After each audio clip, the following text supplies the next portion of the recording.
혹시 울어본 적이 있습니까? 여러분, 근래 울어본 적이 언제입니까? 혹시 여러분 자식이 없어서 울어본 적이 있습니까? 자식이 있는데 남들처럼 번번한 자식이 아니고 날마다 속을 새겨서 울어본 적이 있습니까? 혹은 여러분 경제적 어려움 때문에 남에게 무시를 당하여서 정말 참을 수 없는 고통 속에 울어본 적이 있습니까? 아니면 여러분 학력이 미달되는데 정말 명문대 나온 졸업자가 자기를 격분시켜서 열등의식감을 가지고 울어본 적이 있습니까? 어쨌든 여러분 살다 보면 눈물을 흘릴 일이 하루 이틀이겠어요. 그런데 오늘 울고 있는 한나는 자식이 없는 그 수모 한 몸에 안고 비운의 여인으로 울고 있습니다. 여러분, 그녀는 어떻게 되는 것일까요? 그녀의 삶은 심히 격분을 당하여 살아가야 하는 걸까요? 저는 마지막 절 28절을 읽고 제목을 이렇게 정했습니다. 지금 여호와께 드리나이다. So now I give him to the Lord.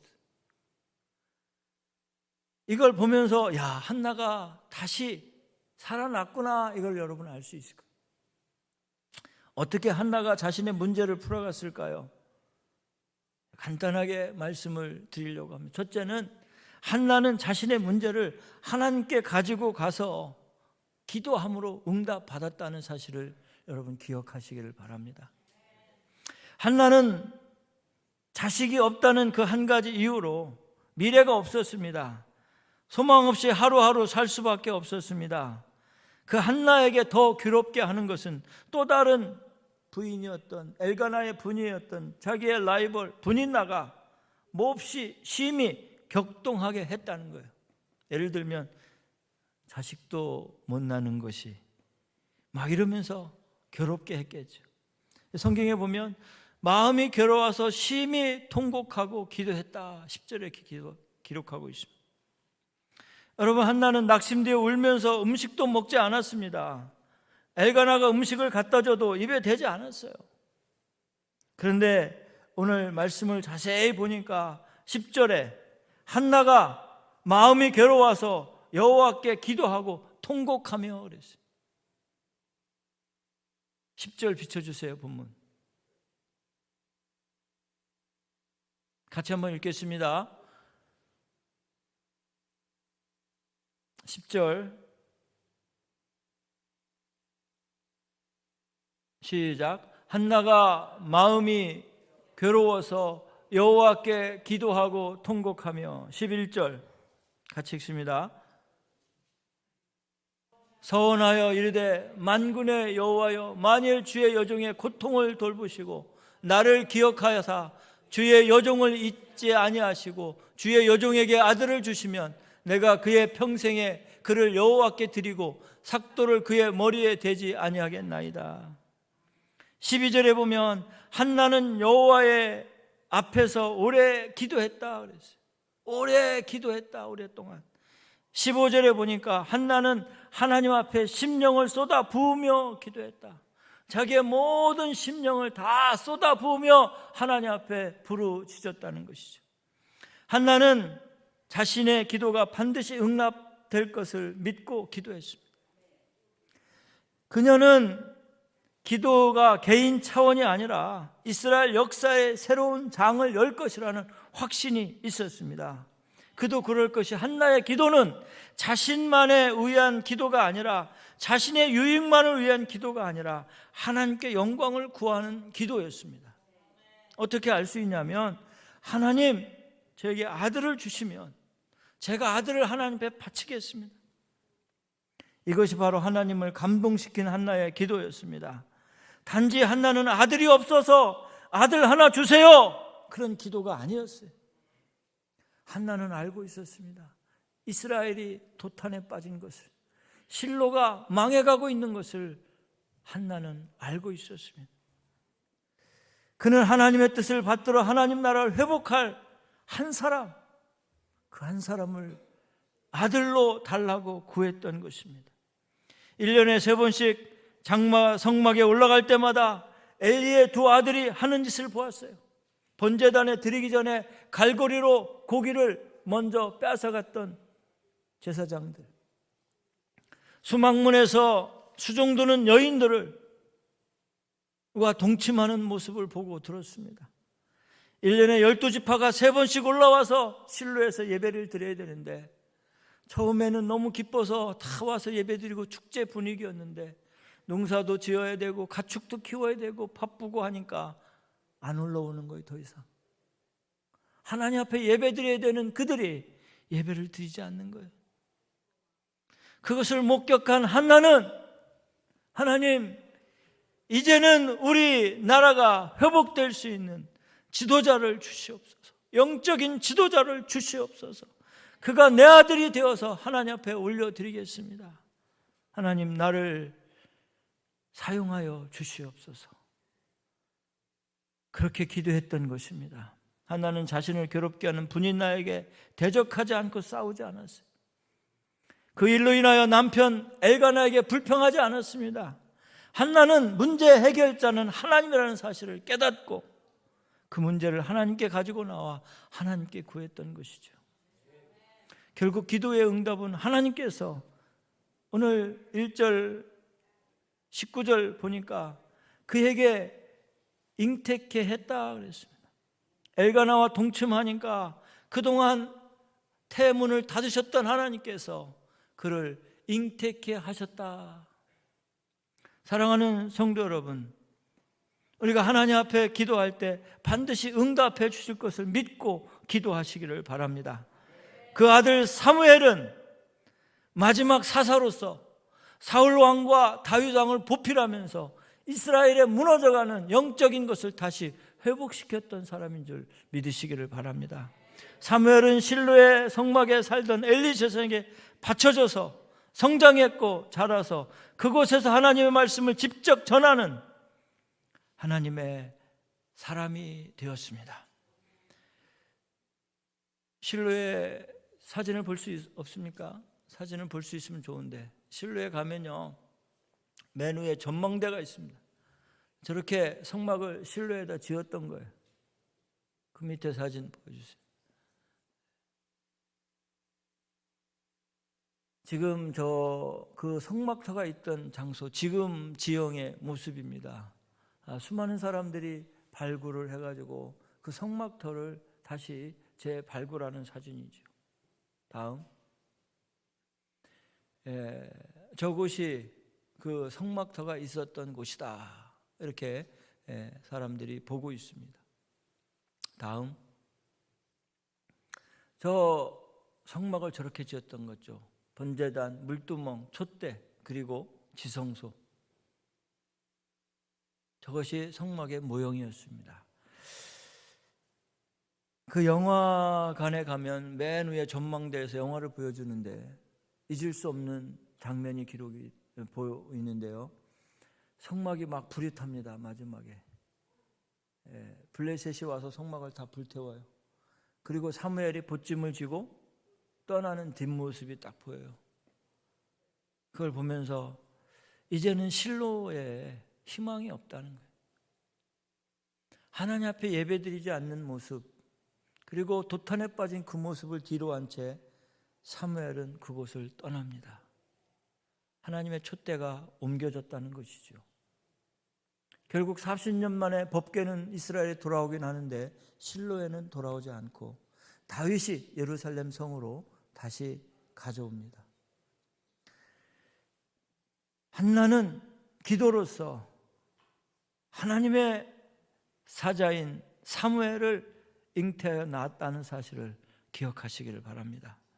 마지막으로 우리가 또 기억할 것은 한나는 약속대로 아들을 잘 양육하여 하나님 앞에 올려드렸다는 사실입니다. So now I give him to the Lord. 지금 내가 그를 하나님께 올려드립니다. 하나님은 한나의 눈물을 들으셨다 이렇게 말씀합니다. 19절에 보시면 이렇게 말씀합니다. 그들이 아침에 일찍 일어나 여호와 앞에 경배하고 돌아가 라마의 자기 집에 이르니라. 엘가나가 그의 아내 한나와 동침하며 여호와께서 그를 생각하신지라. The Lord remembered her. 여호와께서 그녀를 다시 기억하고 기도의 응답을 주셨다는 거예요. 그래서 이름을 사무엘이라 하나님께 구하여 얻어냈다, 이 뜻이에요. 한나는 21절 22절에 보면 매년 여호와께 서원제와 매년 하나님 앞에 제사를 올려 드렸던 것입니다. 그리고 젖을 뗀 후에 그 사무엘을 엘리 제사장에게 갖다가 올려 드립니다. 여러분 한번 생각해 보세요. 이제 젖을 떼면 사무엘을 엘리 제사장이 갖다 줘야 돼요. 우리 준인가요? 준이 아직 젖 안 뗐죠? 젖 언제 떼는지 아세요? 한송이 집사님, 만약에 준이가 젖 떼면 갖다 바쳐야 된다고 그러면은 날마다 준이를 안고 울겠죠? 젖 먹이면서 울고 기저귀 갈아엎으면서 울고 젖된 후에는 갖다 바쳐야 되는 거예요. 어머니의 심정을 한번 생각해 보세요. 한나는 사무엘을 젖되면 갖다가 하나님 앞에 드려야 되는 거예요. 엘가나가 이야기합니다. 여보, 우리 올라가서 실로에서 예배를 드려야 되지 않겠어? 한나가 이야기합니다. 여보, 젖된 후에 내가 데리고 올라갈 테니까 수소 3마리와 밀가루 1에바와 포도주 1가죽부대를 가지고 실로의 여호와의 집에 나가. 젖된 후에는 갖다 바쳐야 되는 거예요. 어머니의 심정이 어떻겠습니까? 성경에 보니까 잘 양육해서 젖된 후에 갖다 같이 바쳤다는 거예요. 젖 물려 울리면서 얼마나 울면서 기도했겠어요. 저는 상상해 보면 어머니가 아마도 아이에게 사무엘에게 젖 먹이면서 자기의 눈물을 많이 사무엘에게 떨어뜨렸을 거예요. 너는 민족의 지도자가 되라. 도탄에 빠진 이스라엘을 구하는 지도자가 되라. 하나님, 이 아들을 다시 세워서 이 실로와 이스라엘 전체를 회복하는 주의 종으로 사용하여 주시옵소서. 이제 나는 젖되면 하나님께 바칠 수밖에 없는 이 아들을 하나님 책임져 주시옵소서. 많은 학부모들이 보면 학교 갔다 오면 밥 먹었냐? 야, 씻어라. 좀 쉬었다가 숙제하고 놀아라. 공부했냐? 점수 얼마 맞았냐? 너 기도했냐? 물어보는 사람이 있어요. 너 성경 읽었냐? 별로 없어요. 명문대 나와야 출세한 줄 알아요. 번듯한 직장에 들어가야 출세한 줄 알아요. 여러분, 젖을 뗀 후에 사무엘은 엘리 제사장에 갖다 바쳐야 돼요. 다시 말하면 하나님께 I give him to the Lord, 하나님께 바쳐야 되는 그런 실정. 한나는 사무엘을 1년 혹은 1년 반 동안 키우면서 얼마나 많이 울었겠습니까? 이제 내 손을 떠나면 다시는 볼 수 없고 다시는 내 손으로 뭘 해줄 수 없는 그 아이 가지고 있는 동안 얼마나 많이 울었겠습니까? 얼마나 많이 기도했겠습니까? 얼마나 많이 외치며 그에게 소리쳤겠습니까?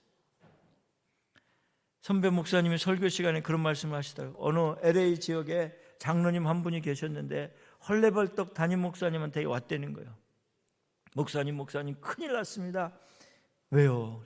우리 큰 아이가 아시잖아요. 의대를 졸업해서 지금 의사가 돼가지고 막 돈을 벌고 1년 연봉이 10만 불인데 이제 앞으로 20만 불, 30만 불만 올라갈 텐데 이제 나도 용돈 좀 타 쓰고 그러는데 갑자기 이놈이 정신이 헷갈려서 아프리카 선교를 간다네요.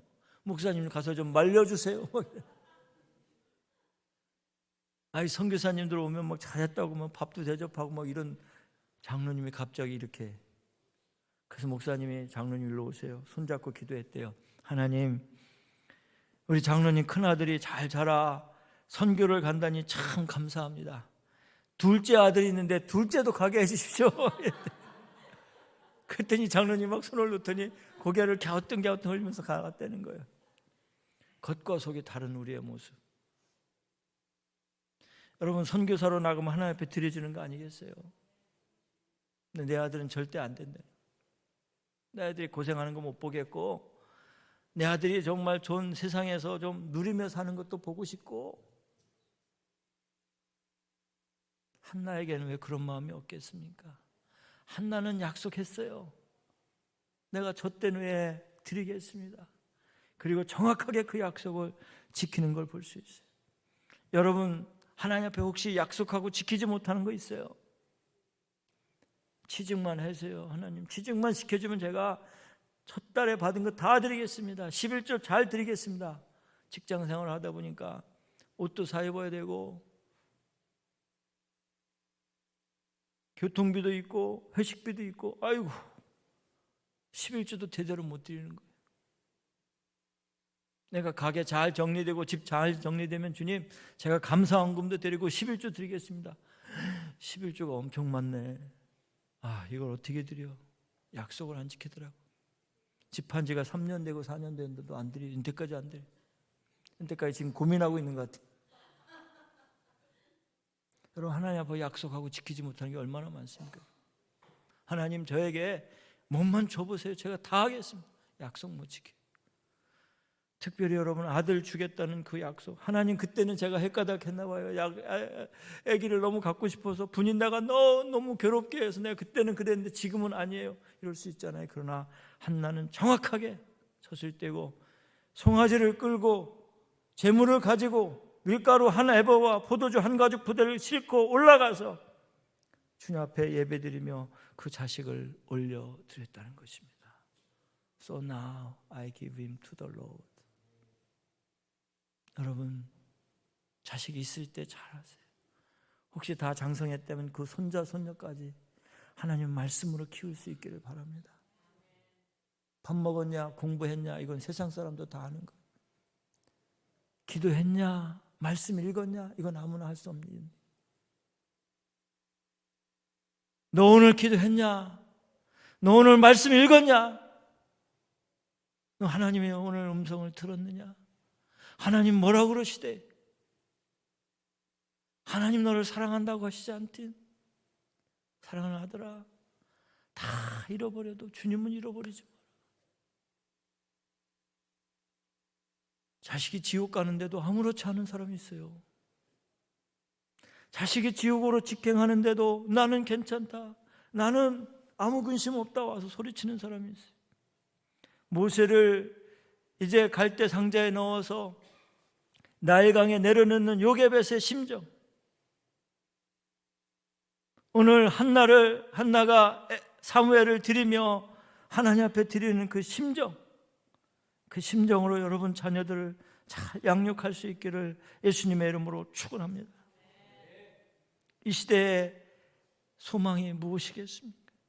여러분, 편안히 눈을 감을 수 있다면 그것은 오늘 내가 살아있다는 것이, 오늘은 여러분이 가장 젊은 날이에요. 그렇잖아요? 오늘이 여러분 가장 젊은 날이에요. 가장 젊은 날, 여러분 뭐를 못하겠어요? 어제 죽은 사람들이 오늘 살기 위해서 얼마나 그렇게 소망을 가졌겠어요. 그러나 오늘 또 살아가면서 소망 없이 하나님 앞에 언약한 거, 하나님 앞에 약속을 지키지도 못하고 쓰러져 간다면 우리는 하나님의 자녀들이 아니라는 거예요. 오늘 저는 이제 설교를 마무리하려고 합니다. 사랑하는 성도 여러분, 어려움을 당할 때 기도하며 주님 앞에 나와 내려놓으시기를 바랍니다. 내 욕심대로 구하지 말고 하나님의 뜻이 어디에 있는지, 하나님의 영광을 위해서 구하시기를 바랍니다. 그리고 여러분에게 주어진 모든 것들 다 하나님의 거라는 거예요. 하나님의 거라는 거예요. 제 아들이 기숙사 가니까 보고 싶어도 볼 수 없고요. 애가 공부는 잘하고 있는지, 애가 교회는 가서 예배는 드리는지 모르는 거예요. 그냥 기도할 따름이, 하나님 우리 아들 정말 열심히 공부하고 더더욱 열심히 하나님 앞에 기도하게 해주세요. 아웃 오브 컨트롤에 이제. 그렇다면 여러분 품에 있을 때, 여러분 곁에 있을 때 많이 기도해주고 많이 사랑해주고 하나님 말씀을 심어주고 스스로 신앙생활 잘할 수 있도록 가르쳐 주시기를 주님의 이름으로 축원합니다. 한나는 괴로운 마음을 가지고 주님 앞에 나와 눈물로 기도했던 비련의 여인이지만 오늘 마지막에 보니까 So now, 지금은 내가 내 아들을 하나님 앞에 올려드립니다. 얼마나 영광스럽습니다. 이런 은혜가 저와 여러분에게 있기를 예수님의 이름으로 축원합니다.